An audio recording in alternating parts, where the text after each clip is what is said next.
Do not let new people in. No new friends. Hello everybody. Today we are here to talk about Cold Clay by Juneau Black. Cold Clay is the second book in the Shady Hollow mystery murder series, and I must say I enjoyed it much more than the first one. So in book 2 we are looking at more of a cold case vibe. Now this excited me in ways that I cannot explain. I love cold cases, and if anyone has watched the show, you know exactly what I'm talking about. Cold cases are where it is at. So what happens in book 2, Cold Clay? There are huge bones found in the Cold Clay apple orchard, and it turns out, spoiler, you have enough time to pause or scroll or move on now. It turns out those bones belong to Joe's wife that abandoned him and his child and ran away. Through the exploration of this case, we get a little bit more background information on Joe Jr. and his wife and the whole family dynamic, and also some shady things that happened during the time of her disappearance. What I like about book 2 is that Juneau Black really dives into the characters. I read a review on Goodreads where someone said that the characters in the Shady Hollow murder mystery series are two-dimensional, and I'm here to tell you that is simply not true.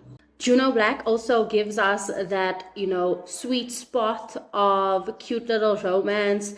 And in book 2, we get the miscommunication trope, which is personally not one of my favorites, but it is there. We get a little miscommunication, we get a little jealousy. And if there's anything I have learned from Juneau Black and the Shady Hollow murder mystery series, is that outsiders are not to be trusted. I really enjoyed the character progression of Esme.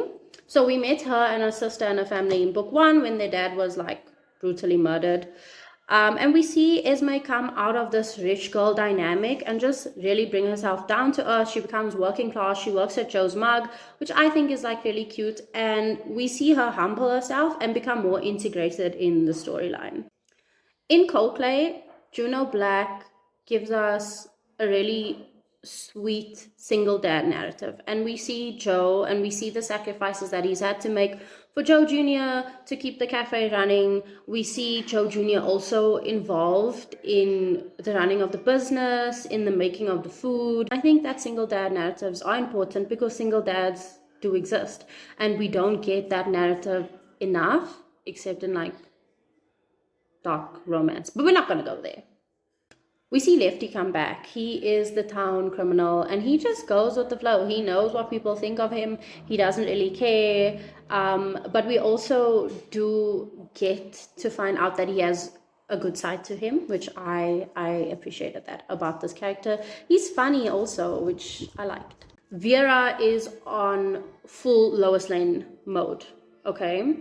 The more I read these books and listen to these audios, the more I see this same character. Vera, Lois Lane, to me it's becoming the same thing, which is a compliment because Superman and that entire universe is just one of my favorite things ever. It is very close to my heart. Finally, what I will say is that what is going on, Jonathan Ball? I am dead serious now. I am mad, okay? In my first video, I said that the reason why I chose the series was because of these beautiful covers.